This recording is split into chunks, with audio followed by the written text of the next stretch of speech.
শুধু তাই নয়, বিজ্ঞান উঠে পড়ে লাগছে মুহাম্মদের কিভাবে ভুল ধরা যায়। মুহাম্মদের ভুল ধরার জন্য তারা মরিয়া হয়ে উঠল। যেমন বিজ্ঞান সূরা কিয়ামার 3 এবং 4 নম্বর আয়াত গবেষণা শুরু করলো। মানুষের ফিঙ্গারপ্রিন্ট, মানুষের আঙ্গুলের ছাপ। আল্লাহর নবী বলে গেছেন, গাছের পাতার সঙ্গে আরেকটা গাছের পাতার মিল হবে না। একটা মানুষের আঙ্গুলের ফিঙ্গারপ্রিন্টের সঙ্গে আরেকটা মানুষের আঙ্গুলের ফিঙ্গারপ্রিন্টের মিল হবে না।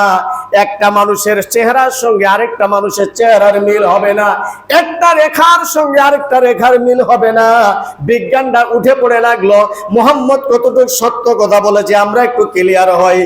আজ পৃথিবীতে যত কাজ করবেন সব হলো ফিঙ্গারপ্রিন্ট আর সব হলো অনলাইন। এই কথাটা 1500 বছর আগে সূরা কিয়ামার মধ্যে 2 আর 3 এবং 4 নম্বর আয়াতে আল্লাহর নবী বলে গেছেন, কোন সুবহানাল্লাহ, আয়া হিসাবুল ইনসানু আল্লান নাজমা'ইদাম বালা কাদিরিনা আলা أن نسوي بنانا بل يريد الإنسان ليفجر أماما يسأل أيان يوم القيامة قال سبحان الله বিজ্ঞান মুহাম্মদের ভুল ধরার জন্য, মুহাম্মদ সাল্লাল্লাহু আলাইহি সাল্লামের ভুল ধরার জন্য মরিয়া হয়ে উঠছে, এখনো উঠছে, ভবিষ্যতে উঠবে, অতীতে উঠছিল।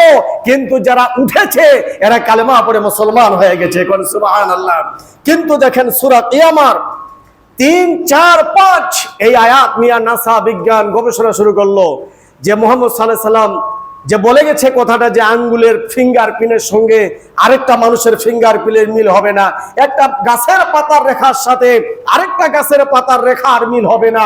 একটা মানুষের চেহারার সাথে আরেকটা মানুষের চেহারার মিল হবে না। একটা মানুষের রক্তের সাথে আরেকটা মানুষের রক্তের মিল হবে না। গ্রুপে গ্রুপে মিল হবে, অন্য গ্রুপ থেকে আরেক গ্রুপে নেওয়া যাবে, কিন্তু রক্তের মিল হবে না, কোনো গ্রুপের মিল হবে না। আল্লাহ সুবহানাহু ওয়া তাআলা এই কথা 1500 বছর আগে বলে গেছেন, সুবহানাল্লাহ। এ কোথাও বলে গেছেন একটা মানুষের ব্লাড যদি না থাকে, তার যদি ও পজিটিভ হয়, আল্লাহ রাব্বুল আলামিন কত সার্কেল তৈরি করে দিয়েছেন। আরেকটা মানুষের ও পজিটিভ রক্ত আনিয়া ওই মানুষের রোগের ভিতরে দিলে পরে ওই মানুষটার রক্তের সঙ্গে সেটিং হয়ে যায়, সুবহানাল্লাহ।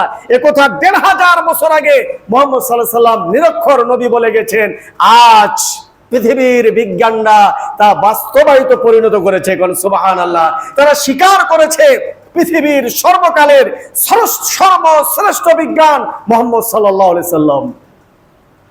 এই পৃথিবীর মাটিতে যত বিজ্ঞান আছে তাদের একজন মাস্টার আছে, একটা গবেষণাগার আছে, অথচ আব্দুল্লাহর পুত্র মুহাম্মদ সাল্লাল্লাহু আলাইহি সাল্লাম নিরক্ষর নবী, কিছুই পড়তে পারেন না। যখন জিবরাইল আলাইহিস সালাম শিক্ষা দেন, এই শিক্ষার ওজন মান আকাশ জমির চেয়েও বেশি, সুবহানাল্লাহ। কোনো ভার্সিটিতে পড়ে নাই, কোনো শিক্ষক নাই, একমাত্র শিক্ষক টিচার সে মহান আল্লাহ সুবহানাহু ওয়া তাআলা, আল্লাহ জাল্লা শানুহু। তিনি স্বয়ং শিক্ষক আল্লাহ রাব্বুল আলামিন। এই বিজ্ঞানদের মাথা কাজ করে না। নিরক্ষর নবীর এত জ্ঞান কেমনে হলো?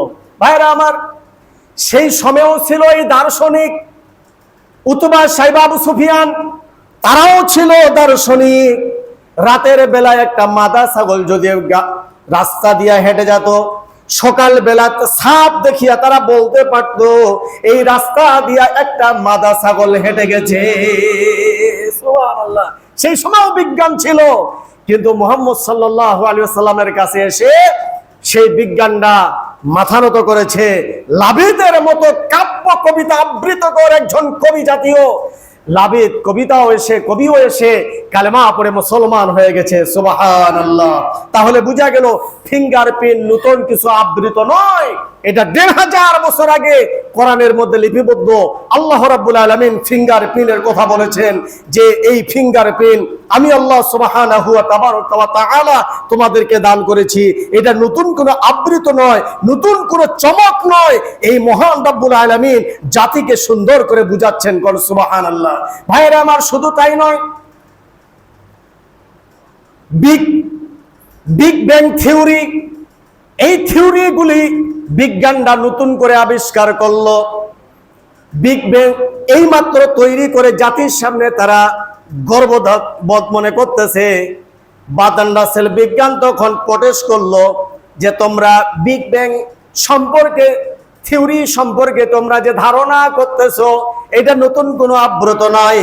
১৫০০ বছর আগে সূরা আম্বিয়ার ৩০ নম্বর আয়াতে আল্লাহ রাব্বুল আলামিন বিগ ব্যাং থিওরির কথা নিরক্ষর নবীকে জানিয়ে দিয়েছেন। সুবহানাল্লাহ।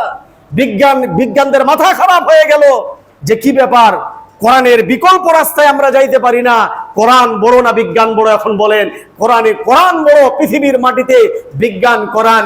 এই কোরআন রাষ্ট্র চালাতে পারে, এই কোরআন সমাজ চালাতে পারে, এই কোরআন দেশ চালাতে পারে, এই কোরআন সংসার চালাতে পারে, এই কোরআন কথা বলতে পারে, কিন্তু কোরআনের ভাষা জাতিকে বুঝতে হবে।